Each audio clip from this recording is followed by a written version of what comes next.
నాకేమాత్రమైన సంతోషము కలదా? వాడు తన ప్రవర్తన దిద్దుకొని నీతిగా బ్రతుకుటయే నాకు సంతోషము. గట్టిగా చప్పట్లు కొడదామా? దేవుడంట దుష్టుడు మరణము నందుట చేత ఈ చెక్కయ్య అన్యాయస్తుడు పాపి ఈయన మరణిస్తే దేవునికి సంతోషము లేదు. దుష్టుడు మరణము నందుట చేత, అన్యాయస్తుడు మరణము నందుట చేత, పాపి మరణము నందుట చేత, వ్యభిచారులు మరణము నందుట చేత నాకేమాత్రము సంతోషము లేదు. వారి ప్రవర్తన దిద్దుకొని నీతిగా బ్రతకటమే నాకు సంతోషము. నేను నిజమైన దేవుణ్ణి తెలుసుకొని నా కొరకు జీవించడమే నాకు సంతోషం అన్నాడు దేవుడు. ఈ చెక్కయ్య ఇంటిలోనికి వెళ్ళగానే ఆ యొక్క చెక్కయ్య అంటున్నాడు, ఎవరి దగ్గర అయితే నేను అన్యాయముగా తీసుకున్నాను వారికి మరల 400 చెల్లిస్తాను ప్రభువా. నేను ఇంతవరకు అన్యాయముగా జీవించాను, ఇంతవరకు నేను పాపిగా జీవించాను, ఎవరికి ఇష్టము లేని జీవితము జీవించాను. అందరూ నన్ను అనుకున్నారు, అందరూ నన్ను హేళన చేశారు, అందరూ నా వెనక ఎంతో మంది నన్ను చాలా మాటలు అన్నారు. కానీ నేను దేవా నా పాపమును ఎంచక, నా అన్యాయమును ఎంచక నా ఇంటిలోనికి వచ్చావు. అందుకే నీవు నా ఇంటిలోనికి రావడానికి నేను ఎన్నిక యోగ్యత అర్హత లేనివాడను. అందుకే పాపిని దేవుడు కోరుకున్నాడు. తన పిల్లలు నాశనమైపోవుట, తన పిల్లలు నరకానికి వెళ్ళిపోవుట, తన పిల్లలు అగ్నిగుండములు యుగ యుగములు కాలుట ఆయనకు సంతోషము లేదు కనుక అన్యాయస్తులు. ఇంకా కొరింథీ రాసినటువంటి పత్రికలో మనము చూసినట్లయితే, కొరింథీ రాసినటువంటి మొదటి పత్రిక 6వ అధ్యాయము 8వ వచనాన్ని 9వ వచనాన్ని మనము చదివినట్లయితే కింద కొన్ని మాటలుంటాయి. తొందరగా అన్యాయస్తులు దేవుని రాజ్యమునకు వారసులు కారు. మీకు తెలియదా? మోసపోకుడి. కింద 9వ వచనం చదవక. జారులైనను. ఈ జారులంటే కొనండి. జారులంటే ఎవరంటే వివాహము కాకమునిపే పాపము చేసేటటువంటి వారు జారులు. యవన కాలంలో ఉన్నటువంటి పిల్లలు చాలా మంది పొరపాట్లు చేస్తూ తల్లిదండ్రులకు భయపడకుండగా, అన్నదమ్ములకు భయపడకుండగా ఎంతో మంది యవన కుమారులు చెడిపోయి పాడైపోయి కాలానికి ముందుగా మరణిస్తున్నటువంటి వారు చాలా మంది ఉన్నారు. ఇప్పుడు కాలంలో యవనస్తులే ఎక్కువగా చనిపోతూ ఉన్నారు, యవనస్తులే ఎక్కువగా పాపము చేస్తూ ఉన్నారు. తల్లిదండ్రులు ఎన్నో కొండంత ఆశలు కలిగి ఎర్రటెండకు పనిచేసి చెమటను రక్తమును చెమటగా మార్చుకొని ఎర్రటెండకు తన పిల్లల కొరకు కష్టపడి పనిచేసి ఫ్యాన్ల కింద చదివిస్తూ ఉంటే ఈ యొక్క యవన కుమారులు మా తల్లిదండ్రులు ఇంత కష్టపడుతూ ఉన్నారు కదా, మేము గొప్పగా చదువుకొని ప్రయోజకులము కావాలి కదా, మా కుటుంబానికి, సమాజానికి, మా గ్రామానికి గొప్ప పేరు తీసుకొని రావాలి కదా అనే ఉద్దేశము లేకుండగా తల్లిదండ్రులు చూడట్లేదులే, బంధువులు చూడట్లేదులే, నా జీవితం నాదేలని యవన కాల విలలకు పడిపోయి, యవన కాలంలో పాపములో పడిపోయి జీవితాలు పాడు చేసుకున్నటువంటి వారు ఎంతో మంది ఉన్నారు. జీవితాలు పతనము చేసుకున్నటువంటి వారు ఎంతో మంది ఉన్నారు. అందుకే ఇలాంటి వారంట దేవుని రాజ్యములకు వారసులు కారంట. కింద విగ్రహారాధికులంటే ఆయన అన్నాడు, ఆకాశం అందు కానీ భూమి అందు కానీ భూమి కింద నీళ్ళ యందు కానీ నేను తప్ప వేరొక దేవుడు నీకు ఉండకూడదు. ఎలయనగా నేను రోషము కలిగిన దేవుడను. హల్లెలూయా. యేసు ప్రభు తప్ప మనకే దేవుడు ఉండకూడదు. ఆయనే భూమిని ఆకాశమును సృష్టించిన సృష్టికర్త అయినటువంటి దేవుడు. ఆయనే తన ప్రజల పాపము నుండి రక్షించడానికి లోకానికి వచ్చినటువంటి దేవుడు. ఆయనే కొరడాలతో కొట్టించుకున్నాడు, ఆయనే ముళ్ళ కిరీటమును పెట్టించుకున్నాడు, ఆయనే మేకులతో కొట్టించుకున్నాడు. యెరూషలేము వీధుల్లో మోయలేని భారమైనటువంటి సిలువను మోస్తూ 14 సార్లు కింద పడిపోయాడు, ముఖంపై ఉమ్మించుకున్నాడు. నడినెత్తు నుండి అరికాలు వరకు ఒక చుక్కైన రక్తం పట్టు లేకుండా మన కొరకు దారబోసాడు. ఎందుకోసము అంటే మన పాపములో నుండి ఆయన మనల్ని రక్షించటానికే. హల్లెలూయా.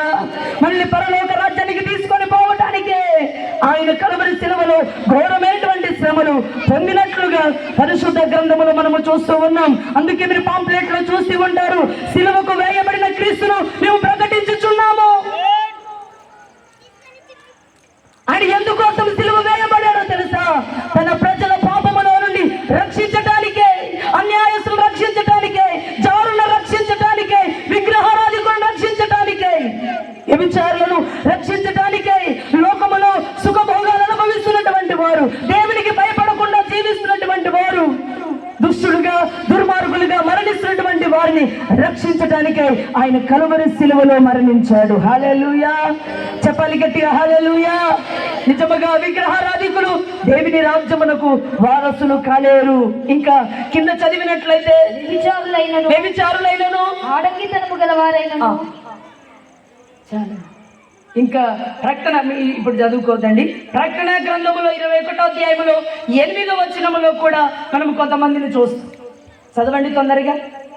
ప్రకటన గ్రంథం పిరికివారును అవిశ్వాసులు అసహ్యులను. కొంచెం అండి. నిజముగా పిరికివారంటే చాలా మందికి అర్థమయ్యేది ఏంటంటే, బల్లికి భయపడితే పిరికివారంటారు, కుక్కకు భయపడితే పిరికివారంటారు, పాముకు భయపడితే పిరికివారంటారు. దీనికి భయపడి ఉండేటటువంటి వారు పిరికివారు కాదు. కానీ యేసు ప్రభు మాకొద్దు, చాలా మంది బాప్తీసం తీసుకోండి అయ్యా, బాప్తీసం తీసుకోండి అమ్మా అంటే యేసు ప్రభు దగ్గరికి మేము చర్చికి వెళితే బాప్తీసం తీసుకుంటే మా పిల్లలు మేము పెద్ద మాట్లాడకూడదు, మా భర్తతో మేము ఎప్పుడు కొట్లాడుతూ ఉంటాం, మా భార్యను ఎప్పుడు మేము కొడుతూ ఉంటాం. అయితే ఇలా ఉన్నటువంటి మేము బాప్తీసం తీసుకుంటే దేవుని బాధ పెట్టేది తెలుసు, కానీ వీళ్ళు మాత్రం దేవునికి భయపడరు. ఎవరికి భయపడరు? దేవునికి భయపడరు. అయితే ఎవరైతే యేసు ప్రభుని నమ్ముకోకుండా బాప్తీసము తీసుకోకుండా మందిరానికి వెళ్ళకుండా ఉంటారో వారే పిరికివారు. హల్లెలూయా. ఎవరు? వారే పిరికివారు. అయితే మా మందిరానికి ఒక అక్క వస్తుంది, చక్కటి కుటుంబం, ఒక భర్త ఉన్నాడు, 2 పిల్లలు ఉన్నారు, చక్కగా 2 మగ పిల్లలు ఉన్నారు. అయితే మేము ఎప్పుడు విజిటింగ్కి వెళ్ళినప్పుడల్లా చెప్పేవారు, అక్క బాప్తీసం తీసుకోక మందిరానికి వస్తున్నావు, చక్కగా మందిరానికి వస్తున్నావు, బాప్తీసం తీసుకో. అక్క యాదని చెప్పక్క, అది చెప్పొద్దు. ఎందుకోసం అంటే నేను బాప్తీసం తీసుకుంటే నా పిల్లలు పెద్ద మాట్లాడతాను, నేను బాప్తీసం తీసుకుంటే నా భర్తతో కొట్లాడతాను, కనుక నేను బాప్తీసం తీసుకోను. అయితే పెద్ద మాట్లాడతానా నేను అంత గ్యారెంటీగా చెప్తావు, కానీ నేను బాప్తీసం తీసుకొని యేసు ప్రభు కొరకు బ్రతుకుతాను, ఆయన నాకు పరలోక రాజ్యం ఇస్తాడనే ఒక గొప్ప నమ్మకం నీకు లేదే అని మేము అనేము. కానీ కొన్ని సాగులు చెప్పి తప్పించుకుంది. మేము చాలా సార్లు అడిగాము. ఒకసారి ఏం చేసిందంటే, బాప్తీసం తీసుకున్నామక్క, తీసుకోవాలంటే తీసుకుంటానని పేరిచ్చింది, వస్తానని ఫోన్లో చెప్పింది. ఫోన్ చేస్తే స్విచ్ బంద్ చేసింది. ఏం బంద్ చేసింది? స్విచ్ బంద్ చేసింది. సర్లే ప్రభు స్తోత్రం అని చెప్పి మేము తీసుకున్న వాళ్ళకి ఇచ్చేసాము, మౌనంగా ఉన్నాము. ఉన్న తర్వాత 1 నెలకే, జాగ్రత్తగా వినాలి, 1 నెలకే భయంకరమైనటువంటి అనారోగ్యం వచ్చి చనిపోయింది. 25 ఏళ్ళు, చిన్న పిల్లలు ఉన్నారు, మగ పిల్లల్ని అనాథలు చేసేసి, భర్తను అనాథం చేసేసింది. 25 ఏళ్లకే చనిపోయింది. నువ్వు చనిపోతావని ముందుగానే దేవునికి తెలిసి బాప్తీసము తీసుకుంటే దేవుడు బ్రతికించాలనుకున్నాడేమో తెలియదు, బాప్తీసం తీసుకుంటే రోగమును బాగు చేయాలనుకున్నాడేమో తెలియదు, బాప్తీసము తీసుకుంటే ఆయన నామ ఘనత మహిమ కొరకు ఆమెను వాడుకోవాలనుకున్నాడేమో తెలియదు. కానీ ఆమె సేవకురాండ్ల మాటలు వినకుండగా బాప్తీసానికి దూరమై పిరికిదానిలాగా లోకములో కలిసిపోయింది. ఆమె ఈ రోజు బ్రతికి లేదు, ఆమె చనిపోయి మట్టిలో పాతి పెట్టబడింది. హల్లెలూయా. ఇంతవరకు అక్క చెప్పింది, నమ్మి బాప్తీసం తీసుకున్నవాడు రక్షించబడతాడు, నమ్మని వానికి శిక్ష విధించబడుతుంది. ఏ శిక్ష? నరకం అనే శిక్ష, అగ్నిగుండం అనే శిక్ష. ఎవరైతే బాప్తీసము తీసుకోరో వారు అగ్నిగుండానికి వెళతారని బైబిల్ చెప్తా ఉంది. ఈ జక్కయ్య తన అన్యాయమైన జీవితమును, తన పాప జీవితమును యేసు ప్రభు దగ్గర ఒప్పుకునగానే యేసు ప్రభు ఆయనను చూసి అంటున్నాడు, ఇతడును అబ్రహాము కుమారుడే, ఇతని ఇంటికి ఈ రోజే రక్షణ వచ్చి ఉన్నది. హల్లెలూయా. చెప్పాలి గట్టిగా హల్లెలూయా. ఈ రోజే ఈ ఇంటికి రక్షణ వచ్చి ఉన్నది, ఈ మనిషికి రక్షణ వచ్చి ఉన్నది. ఈయన తన ప్రవక్తను దిద్దుకున్నాడు కాబట్టి ఇతనికి రక్షణ వచ్చిందని బైబిల్లో మనము చూస్తాం. అదే విధంగా లూకాసు వార్త 7వ అధ్యాయము 37వ వచనాన్ని చదువుకుందాము. ఆ ఊరిలో ఉన్న పాపాత్మురాలైన ఒక స్త్రీ యేసు పరిచయని ఇంట భోజనమును కూర్చున్నాడని తెలుసుకొని ఒక బుట్టిలో అత్తర తీసుకొని వచ్చి వెనక తట్టు ఆయన పాదముల ఎద్ద నిలబడి ఏడ్చుచు కన్నీళ్లతో ఆయన పాదములను తడిపి తన తల వెంట్రుకలతో తుడిచి ఆయన పాదములను ముద్దు పెట్టుకొని చాలండి. యేసుక్రీస్తు వారు ఒక పరిశీలి ఇంట భోజనమునకు వెళ్ళాడని ఈ పాపాత్మురాలు వినిందంట. ఈమె పేరే పాపాత్మురాలంట. అంటే ఎన్ని పాపాలు చేసిందో ఒకసారి మనం ఆలోచించాలి. తన ఊరిలో ఉన్నటువంటి వారందరూ ఈమె పాపాత్మురాలు అంటా ఉంటే ఈమె అవమానాన్ని తట్టుకోలేక తన ముఖమును ఎవరికి చూపించలేకుండగా తన పాపాలను బట్టి ఆమె సిగ్గుపడుతూ తల వంచుకొని అవమానముతో బ్రతుకుతున్నటువంటి ఈమె యేసు ప్రభు పరిసయ్యుని ఇంట్లో భోజనము చేస్తున్నాడని తెలుసుకొని ఒక అత్తర తీసుకొని అత్తర బుడ్డ తీసుకొని యేసు ప్రభు పాదాల మీద పోసి కన్నీళ్లతో ఆయన పాదములను తడిపి తన పాదముల ముద్దు పెట్టుకొని తల వెంట్రుకలతో తుడిచిందంట. హల్లెలూయా. తన పాపములన్నీ ఆయన పాదముల దగ్గర ఒప్పుకునిందంట, కన్నీళ్లతో ఒప్పుకుందంట. తన పాపములు ఒప్పుకునగానే యేసు ప్రభు ఆమెను ఏమంటున్నాడు? కింద 47వ వచనాన్ని మనము చదివినట్లయితే, ఆమె విస్తారముగా పాపము చేసెను, ఆమె విస్తారముగా ప్రేమించెను గనుక ఆమె విస్తారము యొక్క పాపములు క్షమించబడినని నీతో చెప్పుచున్నాను. అమ్మా, నువ్వు విస్తారముగా పాపము చేశావు, అయితే నన్ను విస్తారముగా ప్రేమించి నీ కన్నీళ్లతో నా పాదములను తడిపి నా పాదముల దగ్గర నీ పాపములు ఒప్పుకొని పశ్చాత్తాపడావు గనుక నీ విస్తార పాపములు క్షమించబడావని చెప్పి కింద 50వ వచనములో యేసు ప్రభు ఏమంటున్నాడు? అందుకాయన నీ విశ్వాసమే నిన్ను రక్షించెను, సమాధానము గలదానవై ఇంటికి వెళ్ళమన్నాడు. హల్లెలూయా. ఇదిగో నీ పాపములన్నిటినీ నేను క్షమిస్తూ ఉన్నాను, నిన్ను రక్షిస్తూ ఉన్నాను. నా ప్రజల పాపములో నుండి రక్షించటానికే గత 2000 సంవత్సరాల క్రితం ఈ లోకానికి వచ్చాను. ఎందుకోసమంటే పాపము చేసి, అన్యాయము చేసి, అక్రమము చేసి, జారులుగా జీవించి, విగ్రహారాధన చేసి, ఇదిగో వ్యభిచారము చేసి చనిపోతే నరకానికి వెళతాడని దేవునికి తెలుసు కనుక తన పిల్లలు అగ్నిగుండములో ఉండటం, యుగ యుగాలు అగ్నిలో కాలటం యేసు ప్రభుకి ఇష్టం లేదు కనుకనే ఆయనే పరలోకమును, పరలోక మహిమను, పరలోక సింహాసనమును వదిలి మన కొరకు లోకానికి వచ్చి ఘోరమైన శ్రమను ఆయన మన కొరకు అనుభవించాడు. అందుకే ఈ రాత్రి నువ్వు తెలుసుకోవాలి, ఆయనే నా సొంత రక్షకుడు, ఆయనే నా పాపముల కొరకు ప్రాణం పెట్టాడు, ఆయనే నా సొంత రక్షకుడు, ఆయనే నా ప్రభు. అందుకే దావీదు సంకీర్తనకారుడు ఒక మాట అంటున్నాడు. కీర్తన గ్రంథం 27వ అధ్యాయము మొదటి వాక్యం. కీర్తన గ్రంథం 27వ అధ్యాయం మొదటి వాక్యం. యెహోవా నాకు వెలుగును నాకు రక్షణై ఉన్నాడు, నేను ఎవరికి భయపడాలి? ఆయన నా రక్షకుడు. అందుకే ప్రామేశ్వరం అంటా ఉంది, ఏమంటుందంటే నా ప్రియుడు ధవలవర్ణుడు, రత్నవర్ణుడు, 10,000 మంది పురుషుల్లో నా ప్రియుడిని నేను గుర్తించవచ్చును. అంటే ధవలవర్ణుడనగా పరిశుద్ధుడు, రత్నవర్ణుడనగా రక్షకుడు. నా ప్రభు ఎవరో తెలుసా? నా ప్రియుడు ఎవరో తెలుసా? ఆయన పరిశుద్ధుడు, రక్షకుడు. నేను పాపిగా ఉన్న నన్ను రక్షించటానికే, పాపిగా ఉన్న నన్ను పరిశుద్ధముగా మార్చడానికే ఈ లోకానికి వచ్చాడు. అందుకే వేరే ప్రియుని కన్నా నీ ప్రియుని విశేషం ఏమిటని యెరూషలేము కుమార్తెలు అడుగుతా ఉంటే, నా ప్రియుడు ధవలవర్ణుడు, రత్నవర్ణుడు, అతి కాంక్షణీయుడు, 10,000 మంది పురుషుల్లో ఆయన నేను గుర్తిస్తాను. హల్లెలూయా. దేవా, నీవు నా ప్రాణమయ్యా, దేవా నువ్వు నా సర్వము నాయన. పాపముగా ఉన్న నన్ను, అన్యాయముగా జీవిస్తున్న నన్ను, లోకములో పాపములో ఉన్నటువంటి నన్ను, మానవత్వము లేకుండా జీవిస్తున్నటువంటి నన్ను రక్షించడానికి లోకానికి వచ్చిన నా దేవుడవు, నా తండ్రివి. నువ్వు నన్ను రక్షించావు గనుకనే ప్రభువా నేను నమ్ముకున్నానయ్యా, నిన్ను స్తుతిస్తూ ఉన్నానయ్యా. నేను చనిపోతే నాకు ఒక నిరీక్షణ ఉంది, నేను నీతో కూడా పరలోక రాజ్యములో ఉంటానని. హల్లెలూయా. చెప్పాలి గట్టిగా, హల్లెలూయా. నిజముగా రక్షించబడినటువంటి వారందరికీ ఒక నిరీక్షణ ఉంది, యేసు ప్రభు దగ్గర నేను ఉంటానని చెప్పి. నిజముగా ఈ చెక్కయ్యను రక్షించినట్లుగా, ఈ పాపాత్మరాలు రక్షించినట్లుగా నిన్ను రక్షించాలని, నీ పాపములు క్షమించాలని, నిన్ను పరిశుద్ధముగా మార్చాలని, 12 గుమ్మములతో కట్టబడిన పరలోక రాజ్యాన్ని నీ కొరకు సిద్ధపరచి నీ పరలోక రాజ్యములో నిన్ను ఉంచాలని ఆయన ఆశ కలిగి ఉన్నాడు కనుక మీరందరూ ఆయన మనసును తెలుసుకుని ఈ చెక్కయ్య ఎలా తన పాపములు ఒప్పుకున్నాడో, ఈ పాపాత్మరాలు తన పాపములు ఎలా ఒప్పుకునిందో ఆ రీతిగానే మీరు రాత్రి ఆయన మీ పాపములు ఒప్పుకున్న ఎడల ఆయన మిమ్మల్ని క్షమిస్తాడని బైబిల్ తెలియచేస్తా ఉంది. ఒక్క చిన్న వాక్యం చెప్పి నేను ముగిస్తాను. ఒక ఆమె ఉంది, ఒక రాణి ఉంది.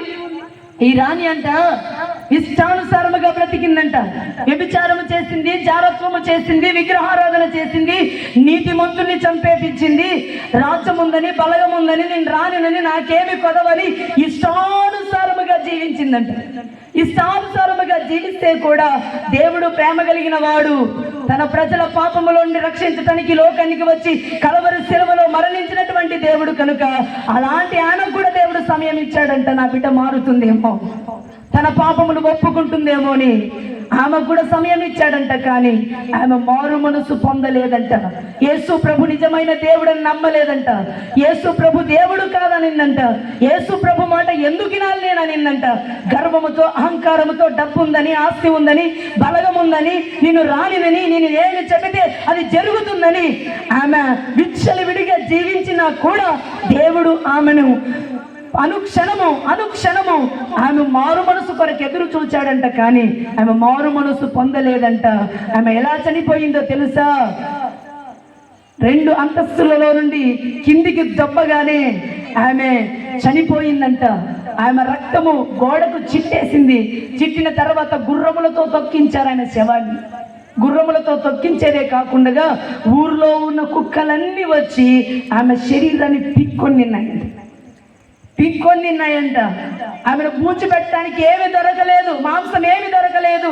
ఒక్క అరిచేతులు, ఒక అరికాలు మాత్రమే తప్ప ఇంకేమీ దొరకకుండా ఆమె చనిపోయిందని బైబిల్లో వ్రాయబడింది. ఆమె ఎవరో తెలుసా? జెజబెల్ రాణి బైబిల్ చెప్తా ఉంది. ఈ జెజబెల్ రాణికి కూడా దేవుడు సమయం ఇచ్చాడంట. ఈ జెజబెల్ రాణిలాగా మీ హృదయాన్ని కఠినము చేసుకోవద్దు. ఈ 4 రోజులు ఈ పోలుకల్లు గ్రామములో స్వార్థ కూడికలు ఎందుకు పెట్టబడాయో తెలుసా? మీరు రక్షించబడాలని, మీ పాపములు దేవుడు క్షమించాలని, మీ యొక్క అన్యాయమైన జీవితాన్ని దేవుడు క్షమించాలని, జక్కయ్యలాగా పాపాత్మురాలైనటువంటి ఈ స్త్రీలాగా దేవుడు మిమ్మల్ని రక్షించి 12 గుమ్మములతో కట్టబడిన పరలోక రాజ్యములో మిమ్మల్ని ఆయన మహిమ కలిగిన కుమార్తెలుగా, కుమారులుగా యుగ యుగాలు ఆయన మీతో ఉండాలని ఆశ కలిగి ఉన్నాడు. హల్లెలూయా. నమ్మి బాప్తిసం పొందినవాడు రక్షించబడతాడు. పాప క్షమాపణ నిమిత్తము ప్రతి ఒక్కరు బాప్తిసము తీసుకోవాలి.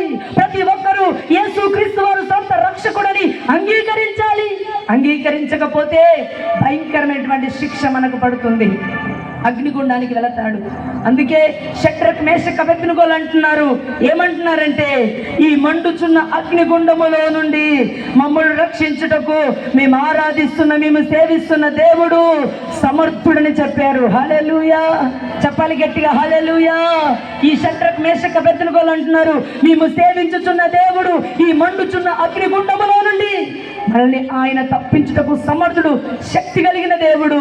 అందుకే మనల్ని రక్షించటానికే, మనల్ని అగ్నిగుండములకు వెళ్ళకుండా చెయ్యటానికి, మనల్ని రక్షించటానికి పరలోకములో ఉన్నటువంటి యేసుక్రీస్తు వారు ఒక్కరే సమర్థుడై ఉన్నాడు. గట్టిగా చప్పట్లు కొడదామా? గట్టిగా చప్పట్లు కొడదామా? యేసు ప్రభు ఒక్కడే అగ్నిగుండములో నుండి మనం రక్షించగలిగినటువంటి దేవుడు. ఆ మండుచున్న అగ్నిగుండములో నుండి మనం రక్షించుటకు ఆయన ఒక్కడే సమర్థుడు. ఎందుకోసమంటే మన పాపముల కొరకు తన పరిశుద్ధమైన రక్తాన్ని చిందించాడు, తన ప్రాణమును పెట్టాడు మన కోసం.